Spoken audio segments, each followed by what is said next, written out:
نحمده ونصلي على رسوله الكريم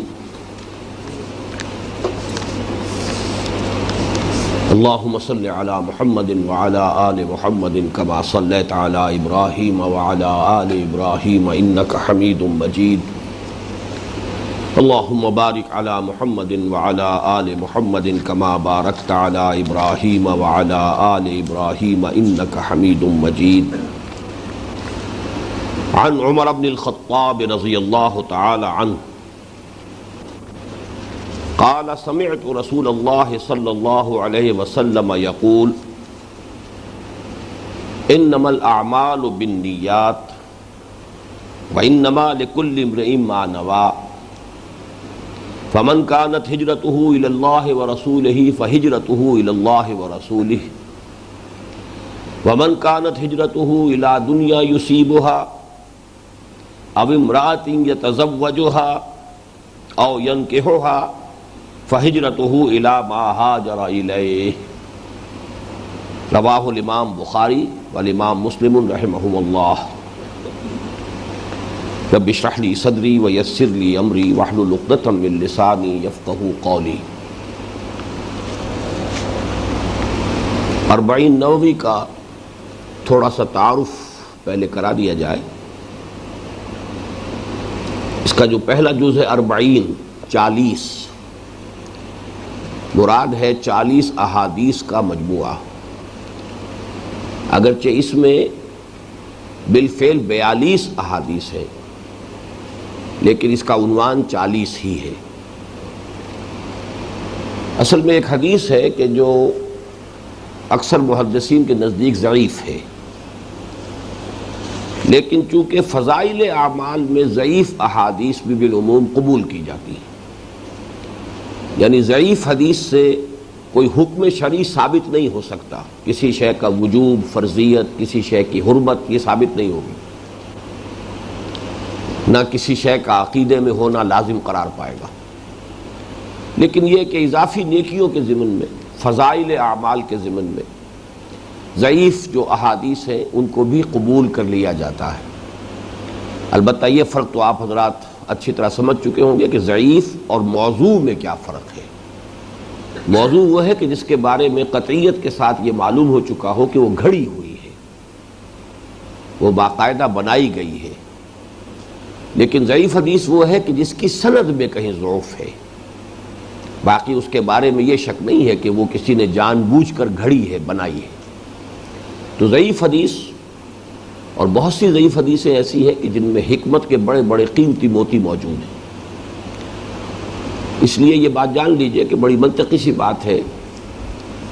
کہ کسی بات کا صحیح ہونا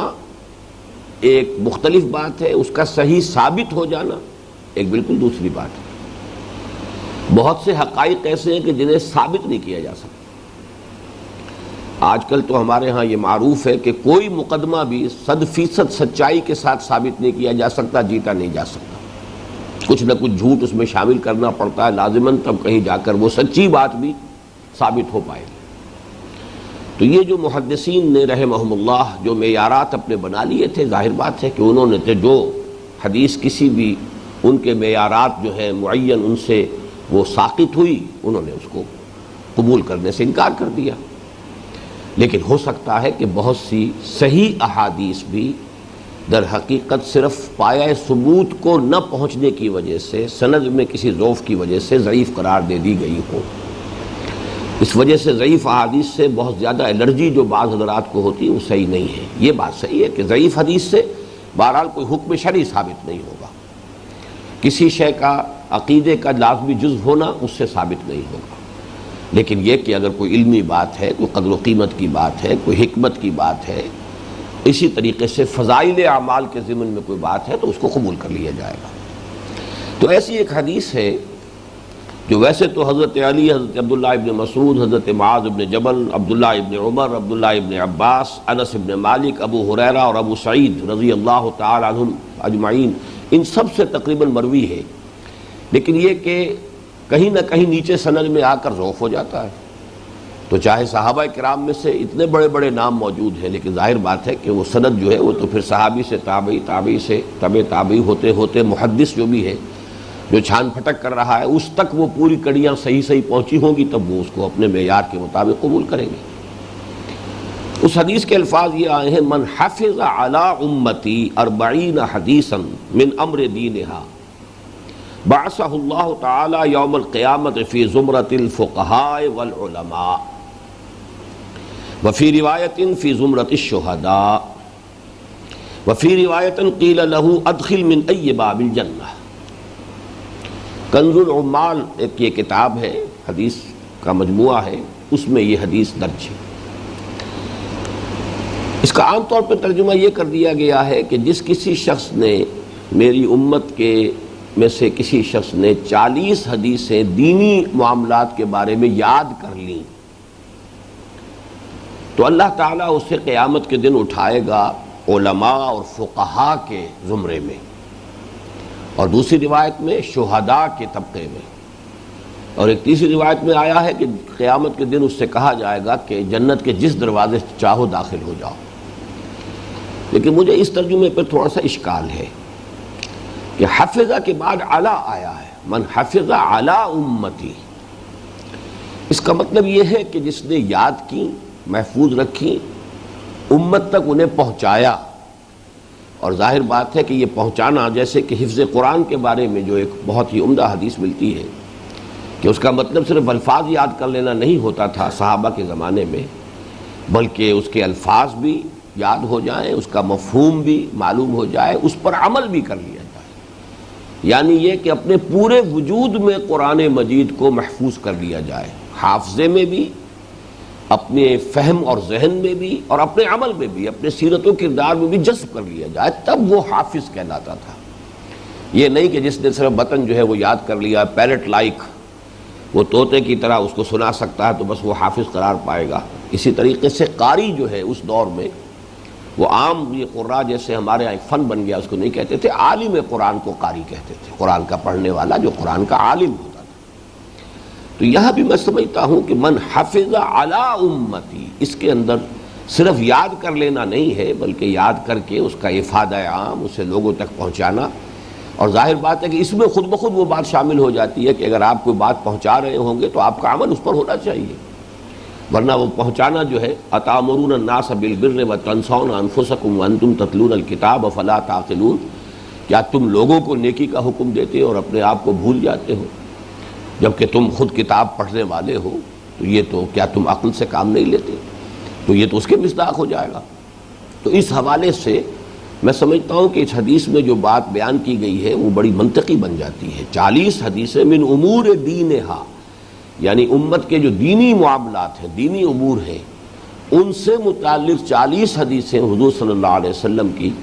وہ اگر یاد بھی کر لی گئی ہوں اور ان کو صحیح طور سے مستحضر کیا گیا ہو، پھر ان کو پھیلایا جا رہا ہو، اور ان کو صرف یہ کہ علمی طور پر پھیلایا جا رہا ہو بلکہ عملاً بھی اپنے کردار میں اس کا نمونہ پیش کیا جا رہا ہو، تو پھر یہ کہ اگر یہ جو اس کے اندر ریوارڈ بیان کیا گیا ہے، اس کا جو اجر و ثواب ہے، وہ پھر اس کے ساتھ متناسب بن جاتا ہے، پھر اس کے اندر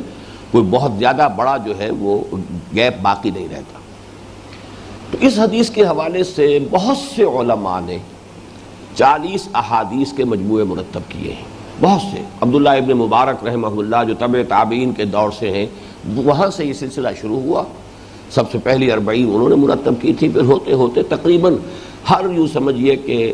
جو بھی قابل ذکر عالم، خاص طور پر حدیث کے علم میں جس کو کچھ بھی مقام اور درک حاصل تھا، اس نے اپنے فہم کے مطابق ایک ذخیرہ جو ہے، ذخیرہ حدیث میں سے یہ مجموعہ مرتب کیا۔ تو ان میں سے جن مجموعوں کو بہت قبول عام حاصل ہوا ہے، بلکہ میں کہوں گا کہ ان سب میں بھی سر فہرست یہ 40 نووی ہے۔ امام نووی رحمۃ اللہ علیہ نے جو 40 حدیثیں مرتب کی ہیں، اور وہ حقیقت میں 42 ہیں۔ امام نووی کون ہیں؟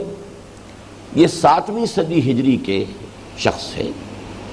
630 ہجری کے آس پاس ان کی ولادت ہے، اور 676-77 میں ان کا انتقال ہے۔ کل 46-47 برس عمر ہوئی ہے۔ اور یہ بھی نوٹ کیجئے کہ سید احمد شہید رحمۃ اللہ علیہ کی عمر بھی 46 برس تھی جبکہ وہ شہید ہوئے بالا کوٹ میں۔ تو یہ عمر بھی جن لوگوں کے اندر عزم اور ہمت ہوتی ہے، تو اتنی عمر بھی کافی ہوتی ہے کہ وہ کوئی کام ایسے کر جائیں کہ دنیا میں پھر انہیں یاد رکھا جائے۔ تو عمر کا زیادہ ہونا ہی ضروری نہیں ہے، جیسا کہ میں نے بارہا بیان کیا، حضور کی عمر کل 61 برس ہوئی، تقریباً یہی عمر حضرت ابو بکر کی، یہی حضرت عمر کی، یہی حضرت علی کی، صرف حضرت عثمان رضی اللہ تعالیٰ عنہ کی عمر جو ہے وہ زیادہ تھی، 80-82 برس۔ بہرحال 46-47 برس پر عمر ہوئی ہے، لیکن یہ کہ حدیث کے اندر بہت بڑا ان کا مقام ہے۔ ریاض الصالحین ان کی بہت ہی مشہور و معروف کتاب ہے۔ عام طور پر جو حدیث کے مجموعے مرتب کیے گئے ہیں وہ فقہی اعتبار سے ہیں، وہ در حقیقت وہ فقہ السنہ ہی کی ایک بات بن جاتی ہے، تو لیکن یہ کہ ریاض الصالحین اس اعتبار سے بڑی مختلف کتاب ہے کہ اس میں اخلاقیات، اس کے حوالے سے ابواب جو ہے وہ باندھے گئے ہیں، اور وہ کتاب جو ہے وہ اس پہلو سے عام مطالعے کے لیے بہت ہی زیادہ موزوں ہے۔ باقی جو یہ کتابیں ہیں حدیث کی، اس کے لیے ایک فن سے واقف ہونا ضروری ہے، اور اس میں بہت سے پھر وہ مسائل آ جاتے ہیں، فقہی مسائل، فقہی مباحث آ جاتے ہیں، لیکن وہ حدیث کی کتاب ایسی ہے کہ جو بنیادی طور پر جس کو کہنا چاہیے کہ لب لباب جو ہے دین کی تعلیمات کا،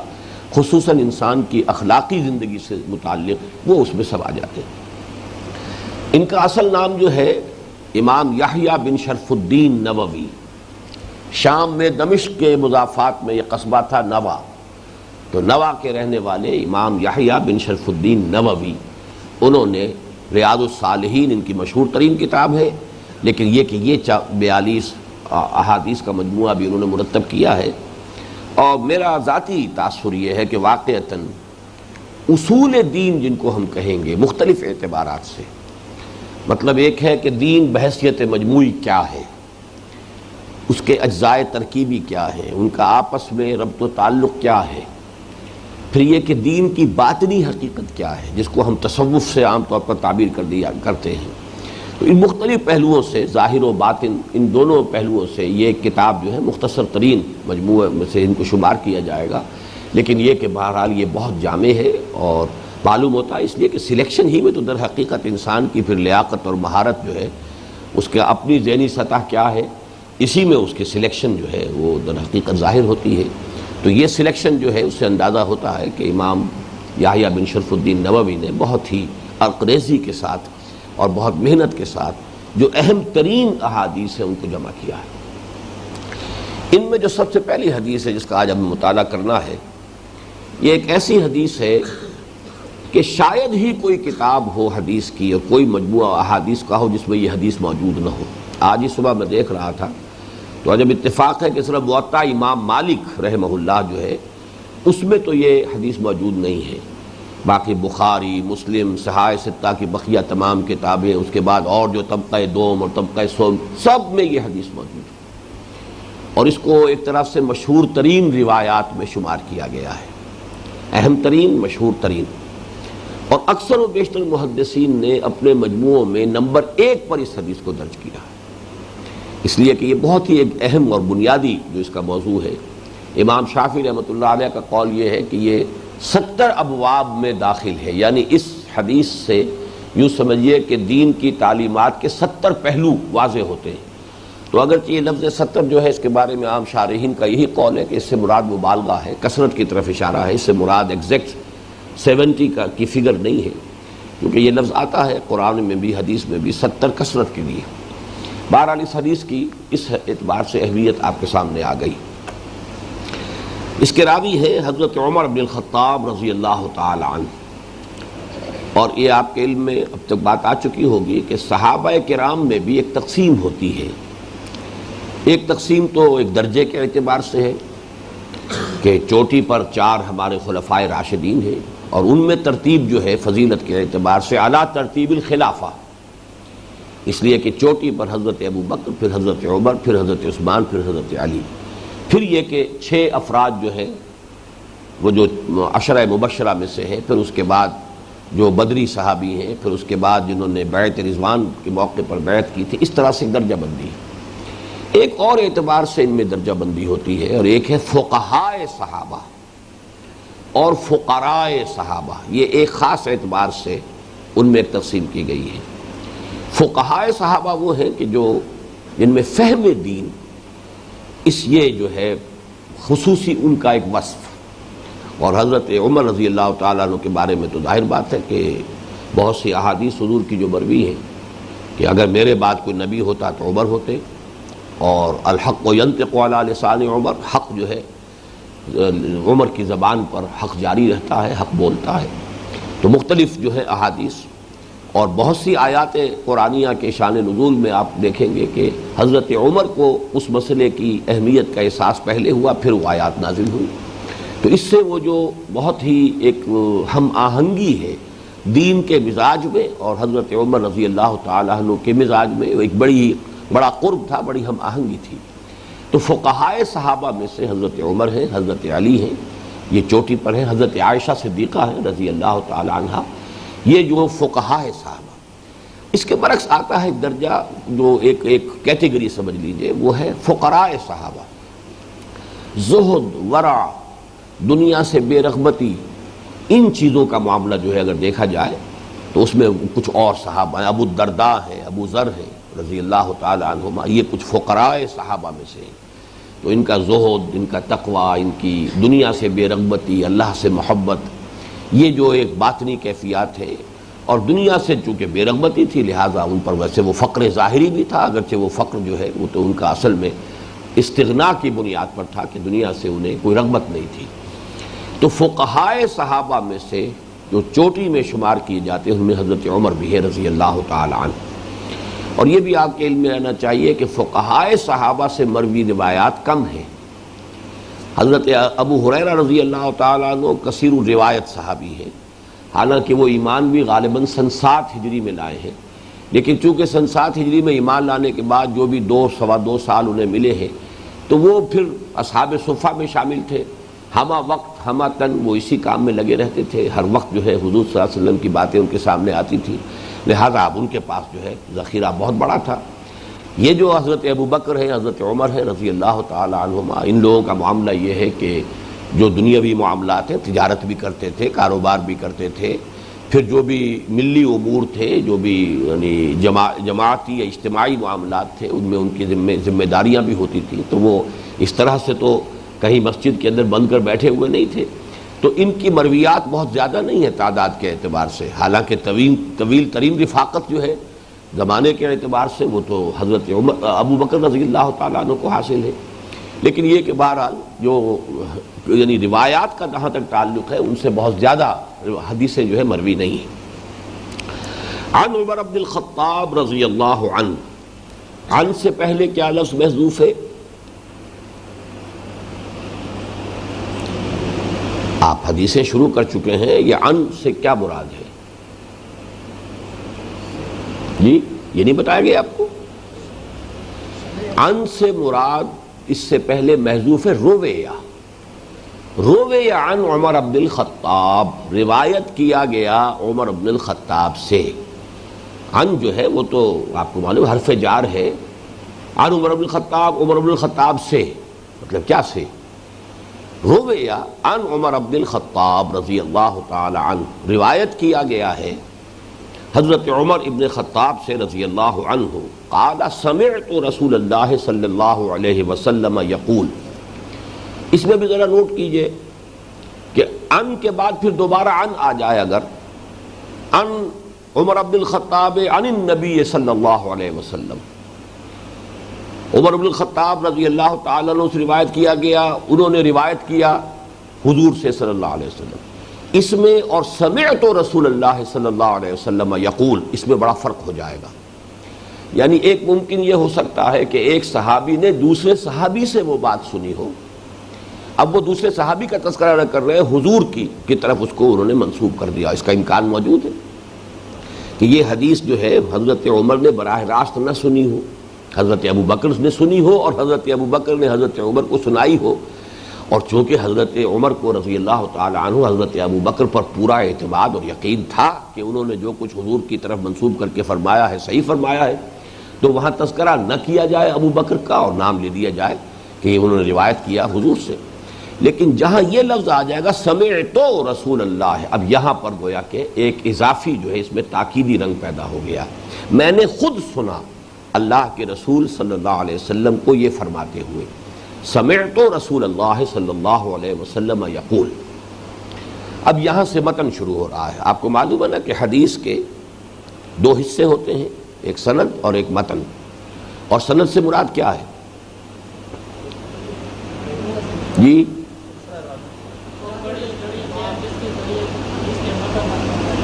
ہاں، لیکن یہ تو ایک مکمل ہوتی، یہاں پر پورا متن موجود نہیں ہے، صرف صحابی کا نام دیا گیا ہے. سند تو پھر یہ کہ اگر امام بخاری روایت کر رہے ہیں تو امام بخاری سے حضور تک کی پوری کڑی اس میں آئے گی تو وہ سند کہلائے گی. حضرت امام بخاری نے اپنے استاد جن سے وہ حدیث سنی ہے ان کا نام ہوگا، پھر انہوں نے جن سے سنی ہے ان کا نام ہوگا، پھر انہوں نے جن سے سنی ہے.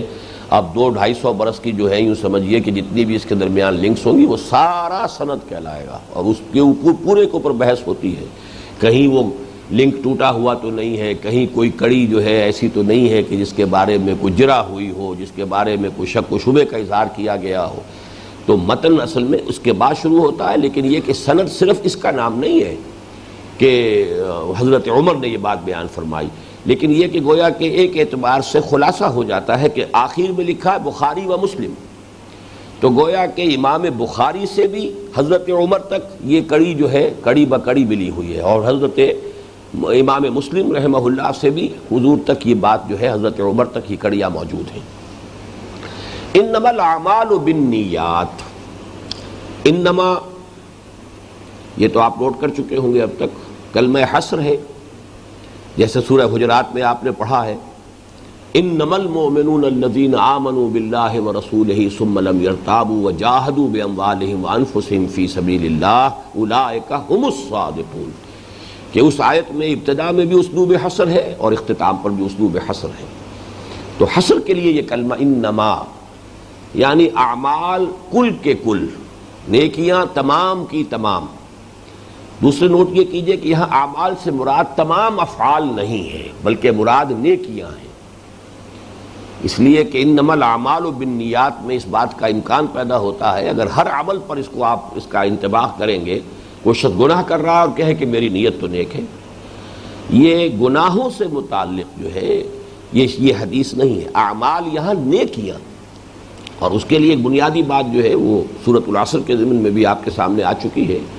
کہ فعل اور عمل میں ایک فرق ہے. فعل کسی بھی کام کو کہہ دیں گے، چاہے وہ ارادے کے ساتھ کیا جا رہا ہے، غیر ارادی طور پر ہو رہا ہے، لیکن یہ کہ بالارادہ اور مشقت طلب کام کا نام عمل ہے.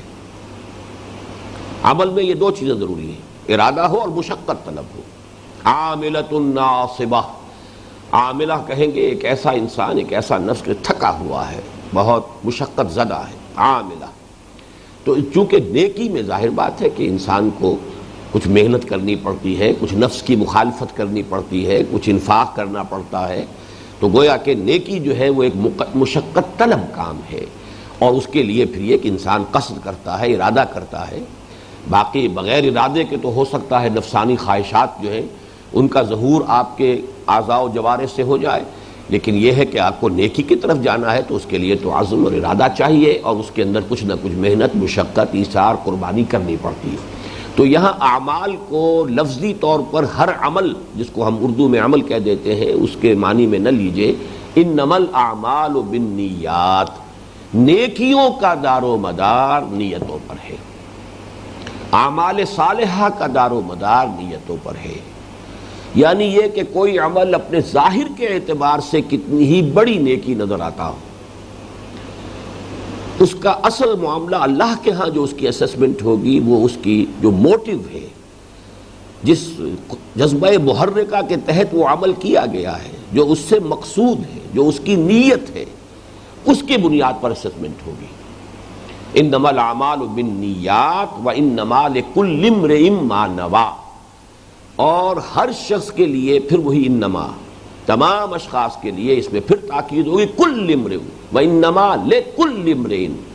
تمام لوگوں کے لیے، ہر انسان کے لیے وہی کچھ ہوگا ما نوی، جس کی کہ اس نے نیت کی تھی. یہ اصل میں اپنی نوعیت کے اعتبار سے یوں سمجھیے کہ ہمارے جو مطالعہ قرآن حکیم کا منتخب نصاب ہے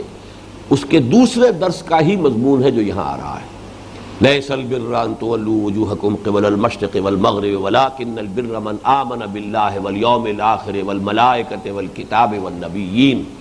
وآت المال علی حبہ ذوی القربى والیتامى والمساکین الی آخر الآیہ. تو وہاں یہ پوری بحث تفصیل کے ساتھ آپ کے سامنے آ چکی ہے. گویا کہ تقریباً وہی درس ہے کہ اس کو یہاں پر اس حدیث کے بھی بین السطور میں آپ کو ذہن میں تازہ کر لینا چاہیے کہ ہم انسانوں کا معاملہ یہ ہے کہ بعض مجبوریاں ہیں، ہماری لیمیٹیشنز ہیں.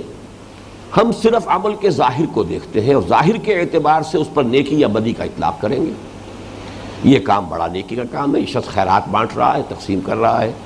یہ شخص جو ہے حالانکہ لکھپتی ہے، کروڑ پتی ہے، اس وقت غریبوں کی جھگیوں میں گھوم رہا ہے اور وہاں کچھ خیرات بھی تقسیم کر رہا ہے، اور بڑے میلے کچیلے قسم کے بچے جو ہیں انہیں پیار کر رہا ہے اور لوگوں سے جو ہے وہ گلے مل رہا ہے. لیکن اب ہمیں معلوم ہے کہ اصل میں یہ سب کچھ کر رہا ہے کسی الیکشن جو آنے والا ہے اس کے لیے.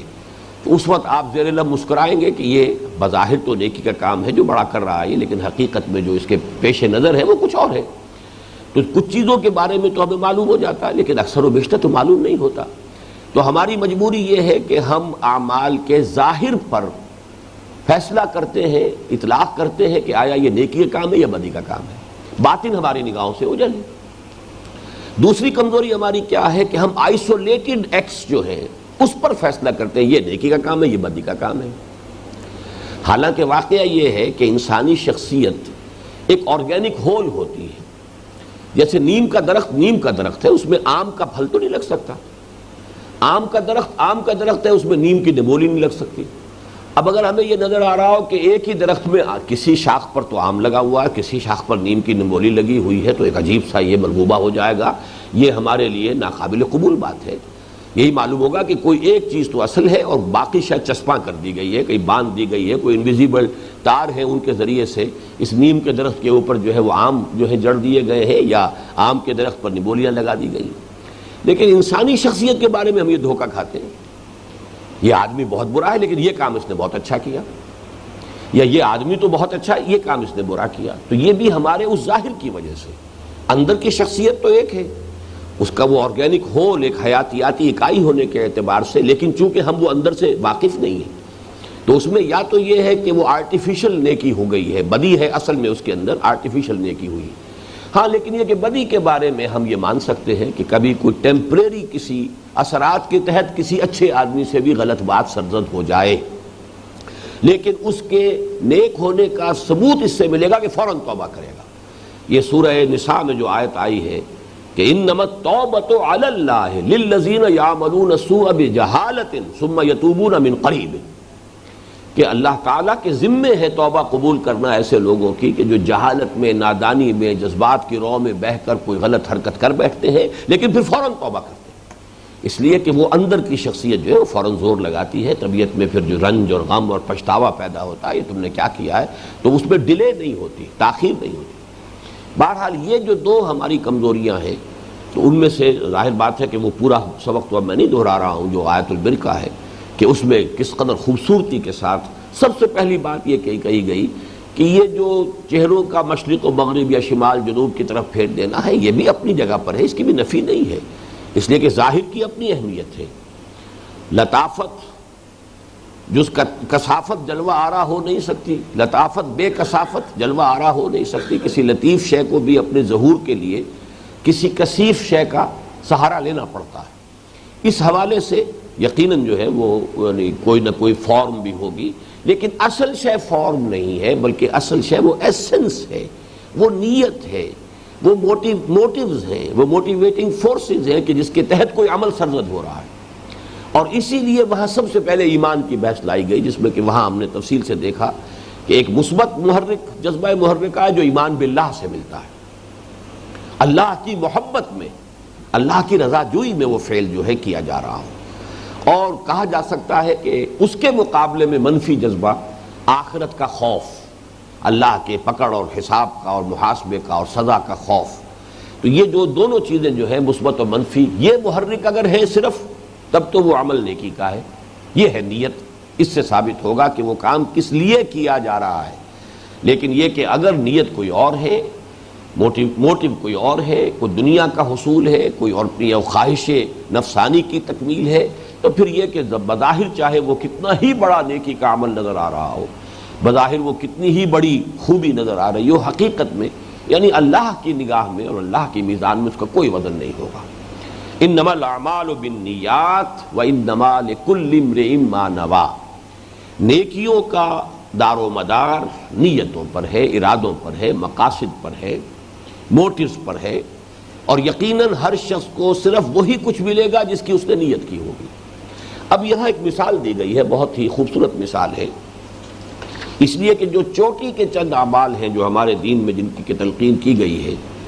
اور اس چوٹی کے میں اس لیے کہہ رہا ہوں کہ اس کے حوالے سے کہا گیا کہ سابقہ پوری زندگی کے گناہوں کا کفارہ وہ عمل بن جاتے ہیں۔ کسی کی 99 برس کی عمر تھی اور گناہ میں اور فسق اور فجور کے اندر وہ صرف ہو گئی ہے، لیکن اس کے بعد یہ عمل اگر اس نے کر لیا ہے تو اس کے پوری زندگی کے اعمال کا وہ کفارہ بن جائے گا۔ وہ اعمال کون سے ہیں؟ نمبر 1، اسلام لانا، کفر سے اسلام میں داخل ہونا۔ ظاہر بات ہے جو شخص کفر میں پیدا ہوا، کفر میں زندگی گزاری، لیکن اب وہ اسلام لے آیا ہے، وہ بالکل صاف ہو گیا، وہ کلین سلیٹ کے ساتھ گویا کہ ایک نئی زندگی کا آغاز کر رہا ہے۔ دوسرا عمل ہجرت، خالصتاً اللہ کے لیے، اللہ کے دین کے لیے گھر بار اہل و عیال کو چھوڑ کر چلے جانا۔ یہ ہجرت بھی ایک ایسا عمل ہے، اور بالکل سمجھ میں آتی ہے بات کہ یہ ایک ایسا عمل ہے کہ جس کے تحت واقعتاً اتنا ہی بڑا اجر و ثواب ملنا چاہیے، سمجھ میں آنے والی بات ہے۔ اور تیسرا حج مبرور، لیکن حج کے ساتھ مبرور کا لفظ آیا ہے اس حدیث میں، وہ حج کے جو اللہ کے ہاں مقبول ہو گیا ہو۔ اب اس کی بڑی کڑی شرائط ہے۔ نمبر 1 یہ کہ اس میں کوئی حرام کا پیسہ آپ نے استعمال نہ کیا ہو، آپ کی جو پوری زندگی ہے وہ اس سے پہلے کی جو ہے اس کے اندر آپ نے جو ہے جو کمائی کی ہے وہ حلال کے پیسے سے کی ہے۔ پھر یہ کہ سارے حقوق آپ نے ادا کر دیے ہیں، اس کے بعد آپ جا رہے ہیں۔ پھر حج کے دوران بھی فلا رفث ولا فسوق ولا جدال فی الحج، اس کے اوپر صحیح طریقے کے اوپر جو ہے عمل کیا گیا ہو، کسی کو تکلیف نہ پہنچائی گئی ہو، کسی سے جھگڑا نہ گیا ہو، ایثار سے کام لیا گیا ہو، یوسرون علی انفسہم ولو کان بہم خصاصہ، اور کوئی ریاکاری کی نیت نہ ہو۔ یہ ساری چیزیں جو ہے حج مبرور۔ اب ان میں سے جو درمیانی عمل ہے اس کو یہاں لیا گیا۔ فمن کانت ہجرتہ الی اللہ ورسولہ، تو جس شخص کی ہجرت تھی اللہ اور اس کے رسول کی طرف، فہجرتہ الی اللہ ورسولہ، تو اس کی ہجرت تو واقعتاً اللہ اور اس کے رسول ہی کے حساب میں شمار ہوگی۔ اب یہ ظاہر بات ہے کہ کوئی شخص دوسرا جو ہے اس کا فیصلہ نہیں کر سکتا، وہ تو در حقیقت اس قسم کی احادیث جو ہے وہ انٹراسپیکشن کے لیے ہے، درو بینی، اپنے اندر جھانکو اور جائزہ لو، اپنے آپ اپنے معاملات کے اوپر، اپنی نیتوں کے اوپر ایک سینسر خود بٹھاؤ۔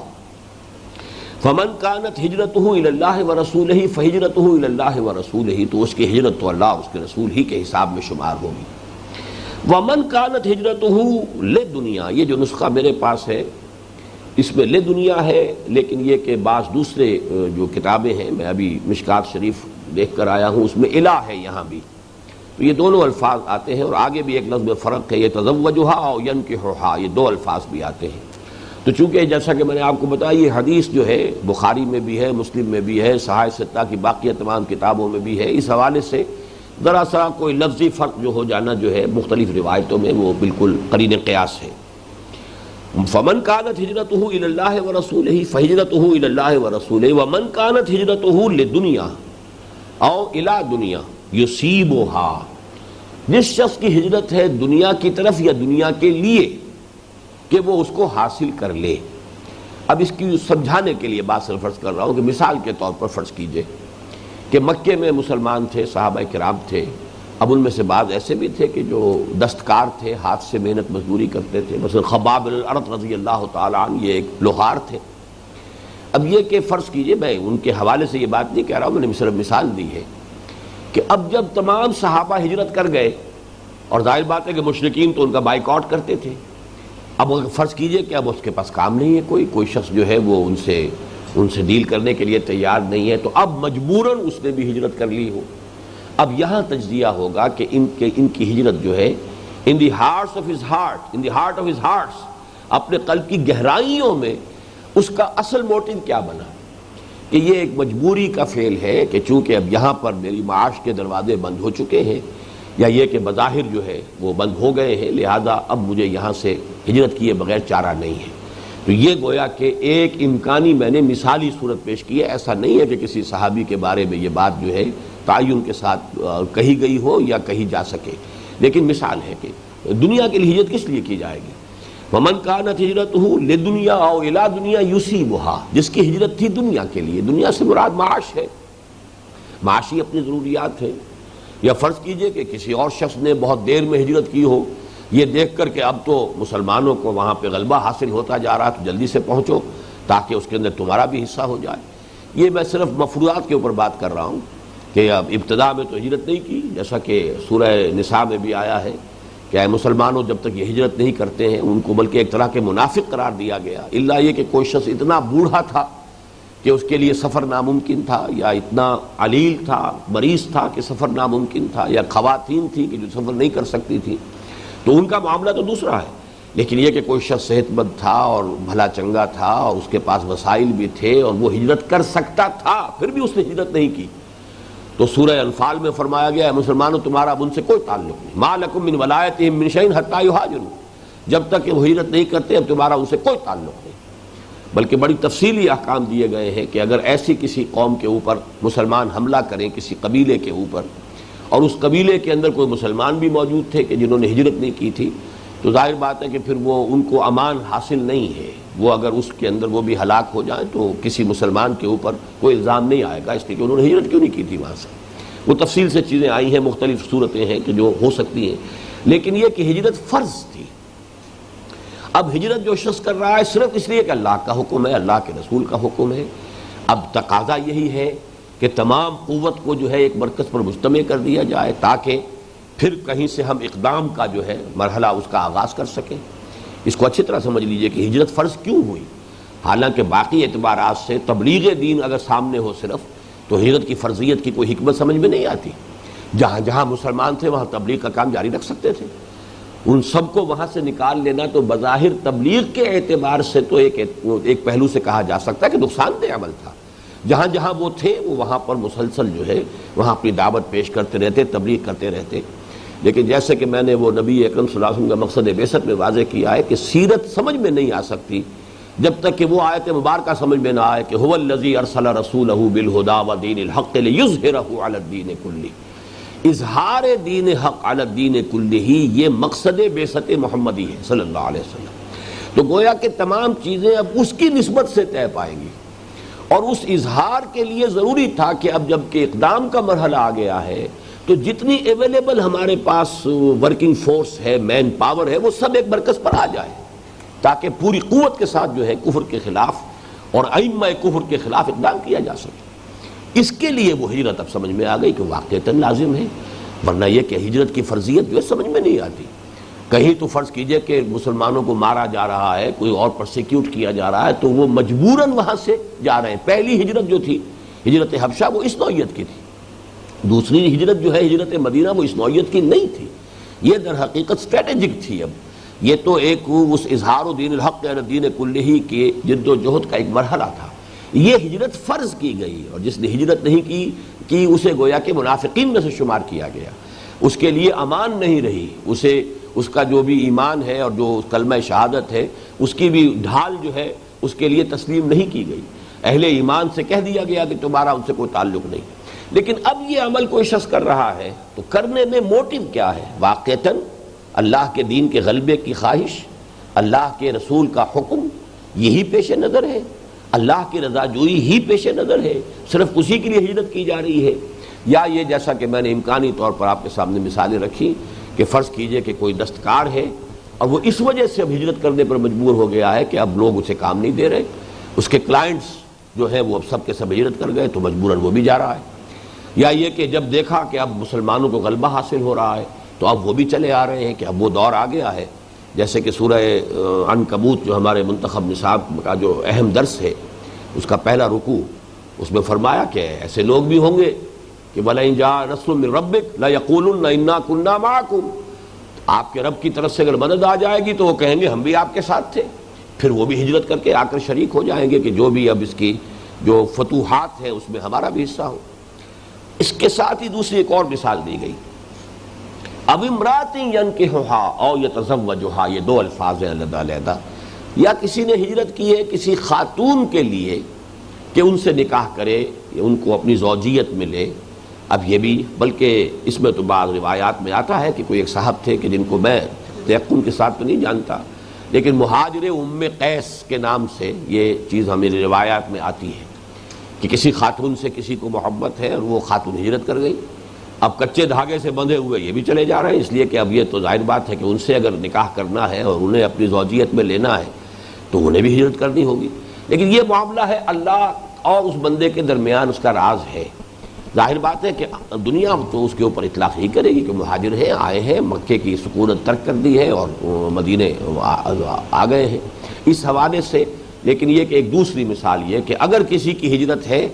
اور یہ مثال خاص طور پر مجھے محسوس ہوتا ہے کہ کوئی معین بات ہوگی، ورنہ الا دنیا یصیبھا یہ تو ایک جنرل ٹرم ہے، اس کے اندر تو دنیا کے مال و دولت، کاروبار، کوئی پروفیشن، کوئی اور چیزیں، کوئی اقتدار، غلبہ، یہ ساری چیزیں جو ہے وہ کور ہو کر آ جاتی ہیں. لیکن جب خاص طور پر کیا گیا ہے تو معلوم ہوتا ہے کہ ایک چیز کو نمایاں کیا گیا تو شاید یہ کوئی پرٹیکولر کیس بھی موجود ہو. میں یقین کے ساتھ نہیں کہہ سکتا، لیکن یہ کہ ملتا ہے یہ نام بعض جگہ پر اس حوالے سے کہ مہاجر ام قیس کے مہاجر جنہوں نے ہجرت کی ہے اصل میں ان سے نکاح کے لیے. فَهِجْرَتُهُ إِلَىٰ مَا هَاجَرَ إِلَيْهِ تو اس کی ہجرت شمار ہوگی انہی کے حساب میں جس کے لیے اس نے ہجرت کی ہے. وہ اللہ کے لیے نہیں ہوگی، اللہ کے رسول کے لیے نہیں شمار ہوگی، اللہ کے دین کے لیے نہیں شمار ہوگی. یہ موٹیوز جو ہیں جو دنیا والوں کے لیے تو ممکن نہیں ہے کہ وہ اس کے بارے میں کوئی حکم لگا سکے، کوئی فیصلہ کر سکے، لیکن ظاہر بات ہے کہ اللہ تعالیٰ کا معاملہ ایسا ہے کہ وہ یقیناً تمام جو باطن سے واقف ہے، نیتوں کو، جیسا کہ ایک حدیث میں آیا ہے ان اللہ لا ينظر الى صورکم تمہاری ولا اموالکم، اللہ تمہاری صورتوں اور مالوں کو نہیں دیکھتا کہ کس قدر مال و دولت تمہارے پاس ہے یا کیا تم حسین اور وجیح شخصیت تم رکھتے ہو، ولکن ينظر الى قلوبکم واعمالکم، وہ دیکھتا ہے تمہارے دلوں کو اور عملوں کو. اور یہ دل اور عمل یہ جڑ جاتے ہیں اس میں کہ عمل کا بھی ایک ظاہر ہے اور ایک اس کا وہ جو اصل نیت ہے جس کا تعلق جو ہے وہ دل کے ساتھ ہے. قصد جو کر رہا ہے دل، کیا ارادہ ہے، کیا موٹیو ہے، کیا نیت ہے، کیا اصل مقصود ہے، کیا اس کا جو ہے جذبہ محرکہ ہے، اس کے حوالے سے اللہ تعالیٰ کے ہاں اس کے عمل کا جو ہے معاملہ ہوگا. آیا وہ نیکی شمار ہوگی یا یہ کہ ایسا بھی بعض احادیث سے معلوم ہوتا ہے کہ وہ نہ صرف بدی بلکہ بہت بڑی بدی شمار ہو جائے. اس لیے کہ خلوص نیت اور اخلاص نیت کے برعکس جو لفظ آتا ہے وہ تو پھر ہے ریا اور سمعہ. صرف لوگوں کو دکھانے کے لیے کوئی نیک کام کرنا، لوگوں کو سنانے کے لیے کوئی نیک کام کرنا تاکہ شہرہ ہو جائے، لوگوں کے اندر میری نیکی کا چرچا ہو جائے، میری بات جو ہے لوگوں کے علم میں آ جائے کہ یہ بڑا عابد و زاہد ہے یا فلاں اس کے اندر خوبی ہے. اگر یہ نیت میں شامل ہو تو اس کو تو فرمایا گیا کہ یہ شرک ہے. من صلی یرائی فقط اشرکا ومن صام یرائی فقط اشرکا. یہ قد جب آ جاتا ہے فعل ماضی پر تو یقین ہو چکا، کر چکا. انگریزی میں جسے آپ پریزنٹ پرفیکٹ ٹینس کہتے ہیں، ہی ہیز ڈن اٹ، یہ تو ہو چکا، وہ کر چکا، پریزنٹ پرفیکٹ ٹینس. فقط اشرکا، جس نے نماز پڑھی دکھاوے کے لیے وہ شرک کر چکا، جس نے روزہ رکھا دکھاوے کے لیے وہ شرک کر چکا، جس نے تصدق ومن تصدق یرائی، جس نے دکھاوے کے لیے خیرات کی ہے، صدقہ دیا، وہ بھی شرک کر چکا. تو یہ اصل میں تو مطلب یہ کہ نیکی برباد گناہ لازم والی بات ہے کہ اگر یہ خلوص نیت نہیں ہے، انسان کے اندر جو ہے اخلاص اور خلوص نہیں ہے، اللہ تعالیٰ کی رضا ہی اس عمل کا اصل مقصود و مطلوب نہیں ہے، یا یہ کہ اس سے کم تر درجے میں اخروی جزا، اصل اعلیٰ جو ہے وہ تو یہ کہ اللہ کی رضا، اس سے کم تر درجے میں اخروی جزا. لیکن اس کے علاوہ دنیا میں اگر کوئی شہرت، کوئی اپنی عزت، کوئی نام و نمود، یا دنیا میں کوئی مال و دولت کے حصول کا ذریعہ اس کو بنایا جا رہا ہو تو پھر یہ تو در حقیقت ریاکاری جو ہے، یہ دینداری کے پردے میں دنیا داری جو ہے یہ بدترین فعل ہے. یہی وجہ ہے کہ وہ حدیث میں نے بعض مواقع پر سنائی ہے، آج پھر آپ کو سنا رہا ہوں. اگرچہ آپ کتاب العلم پڑھ رہے ہیں اور کتاب العلم سے آپ کے سامنے بات آ رہی ہوگی کہ علم کی کیا فضیلت ہمارے ہاں ہے، کس قدر اس کا رتبہ بلند ہے. عبادت کے مقابلے میں علم کا حصول، تعلیم و تعلم جو ہے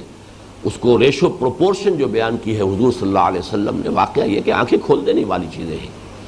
کہ کفضلی علی ادناکم، ایک شخص وہ ہے کہ جو فرض نماز پڑھتا ہے، صرف فرض عبادات ادا کرتا ہے، کوئی نوافل نہیں، کچھ نہیں، اور باقی سارا وقت وہ یہ کہ دین کے پڑھنے پڑھانے میں، سیکھنے سکھانے میں صرف کرتا ہے۔ اور ایک شخص وہ ہے کہ جو ہمیشہ روزہ رکھتا ہے اور پوری رات عبادت کرتا ہے۔ اس کا جو ہے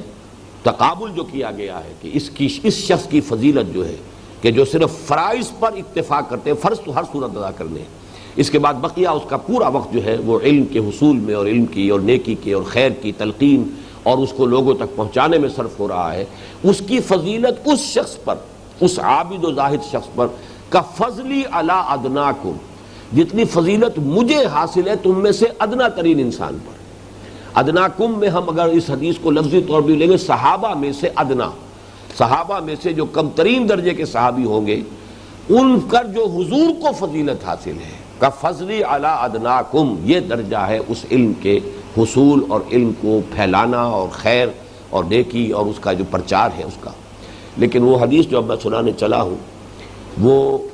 آپ کو ملے گی اسی میں، اگر تو مشکات میں آپ پڑھ رہے ہیں تو اس کے یہ کتاب باب العلم جو ہے اس کی فصل 40 میں یہ حدیث مل جائے گی۔ یوشک ان یاتی علی الناس زمان، اندیشہ ہے کہ لوگوں پر ایک زمانہ ایسا بھی آ جائے گا، لا یبقى من الاسلام الا اسمہ ولا یبقى من القرآن الا رسمہ، اسلام میں سے سوائے اس کے نام کے کچھ نہیں بچے گا، اور قرآن میں سے سوائے اس کے رسم الخط کے کچھ نہیں بچے گا۔ متن تو ہے، موجود ہے، الفاظ ہیں، لکھے ہوئے ہیں، لیکن یہ کہ اس کے سوا کچھ نہیں۔ اس کی حقیقت کہیں دیکھنا چاہے مجسم شکل میں، کہیں وہ معاشرہ دیکھنا چاہے کہ کوئی 1 انچ زمین مل جائے جہاں وہ معاشرہ ہو جو قرآن پیدا کرنا چاہتا ہے، تو نہیں ملے گا۔ مساجدہم عامرۃ، ان کی مسجدیں بہت آباد ہوں گی، آباد بھی ہوں گی، شاندار بھی ہوں گی، عالی شان ہوں گی، سنگ مرمر کی بنی ہوگی اور نہ معلوم کیا کچھ ہوگا، فانوس ہوں گے اور قالین ہوں گے، سب کچھ ہوگا۔ وہی خراب من الہدی، ہدایت سے خالی، تہی دست، ہدایت نہیں۔ علماؤہم شر الناس تحت ادیم السماء، اور ان کے علماء جو ہے آسمان کی چھت کے نیچے کے بدترین مخلوق ہیں۔ من عندہم تخرج الفتنۃ وفیہم تعود، ان کے اندر ہی سے فتنہ برآمد ہوگا اور انہی میں گھس جائے گا، واپس چلا جائے گا، یعنی فتنے اٹھانے اور فتنے پیدا کرنے کے سوا ان کا کوئی دھندا نہیں رہے گا۔ یہ علماء کا جو حال ہے، علماء سو جنہیں ہم کہہ دیتے ہیں عام طور پر، اور ظاہر بات ہے کہ اس وقت اکثریت کا حال وہی ہے۔ اگر نہ ہوتا تو امت کا یہ حال نہ ہوتا کہ جس حال کو ہم آج پہنچے ہوئے ہیں۔ یہ اس علم کا جو معاملہ ہے کہ جس کی وہ فضیلتیں جو آج کل آپ پڑھ رہے ہیں، اسی طریقے سے یہ بھی فرمایا ہے کہ کوئی شخص علم حاصل کرتا ہے صرف اس لیے کہ لوگوں کے اوپر دھوس جمائے اپنے علم کی، یا یہ کہ علماء کی محفل میں بیٹھ سکے، ان کے ساتھ ان کی اصطلاحات میں گفتگو کر سکے، معلوم ہو کہ انہی میں سے ہے،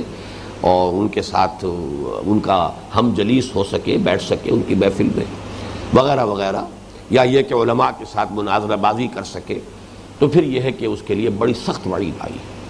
تو علم بھی ہے، حصول علم بھی ہے، عبادت کا معاملہ میں نے آپ کو اس حدیث کے حوالے سے بتا دیا، من صلی یرائی فقد اشرکا ومن صام یرائی فقد اشرکا ومن تصدق یرائی فقد اشرکا۔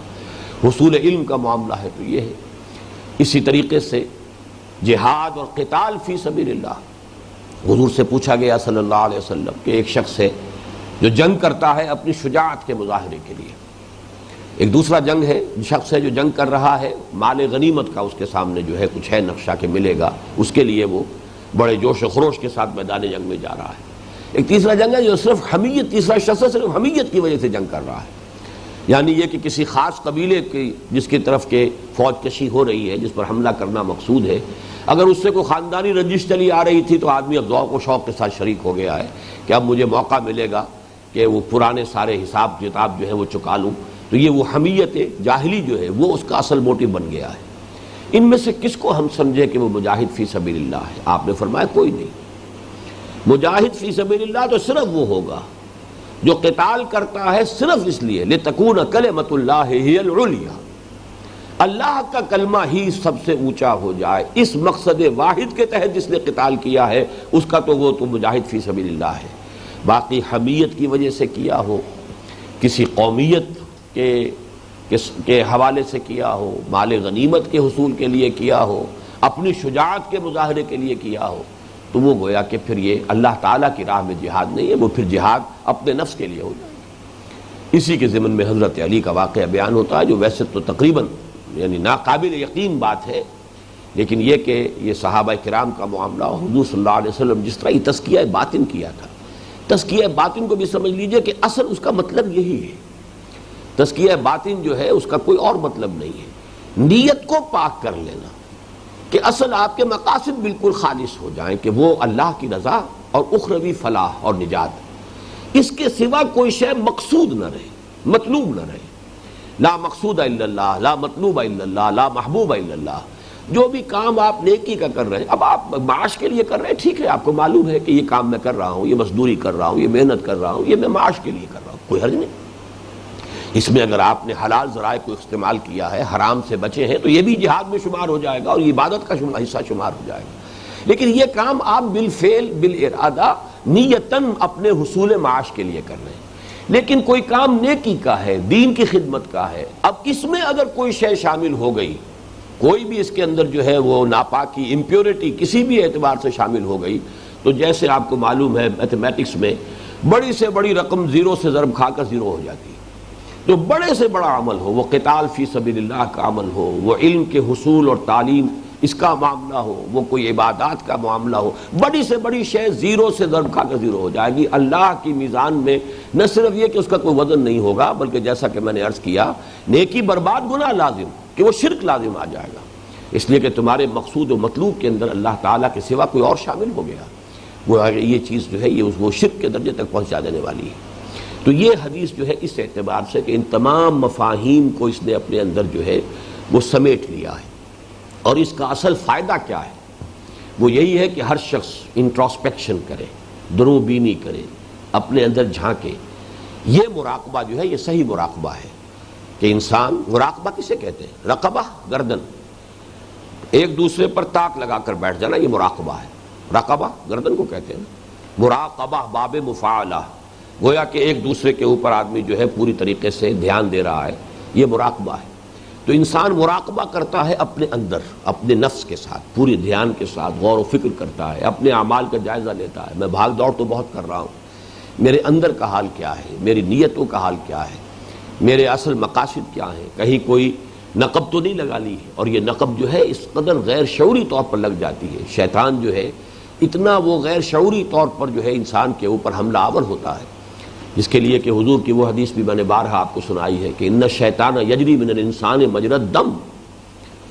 شیطان تو انسان کے وجود میں خون کی طرح سرایت کر جاتا ہے۔ جیسے ہمیں معلوم ہے کہ کوئی سیل جو ہے، باڈی سیل، ایک سیل بھی اگر خون، دوران خون کے ساتھ اس کا تعلق قائم نہیں ہے تو وہ ڈیڈ ہو جائے گا، اس کی لائف کا دار و مدار اسی پر ہے۔ تو اسی طریقے سے پوری جس طرح خون سرایت کرتا ہے وجود میں، ایسے شیطان سرایت کر جاتا ہے۔ قرآن مجید میں فرمایا گیا انہ یراکم ہوا وقبیلہ من حیث لا ترونہم، یہ ابلیس لعین اور اس کے قبیلے والے، اس کے ساتھی، اس کے چیلے چانٹے تو تم پر وہاں سے تاک لگاتے ہیں، دیکھتے ہیں تمہیں، وہاں سے تمہیں ٹارگٹ کرتے ہیں جہاں سے تم انہیں نہیں دیکھ رہے۔ وہ تمہارے لیے ایک غیر مرئی جو ہے وجود ہے، جنات ہے، اور وہ ابلیس خود ہے۔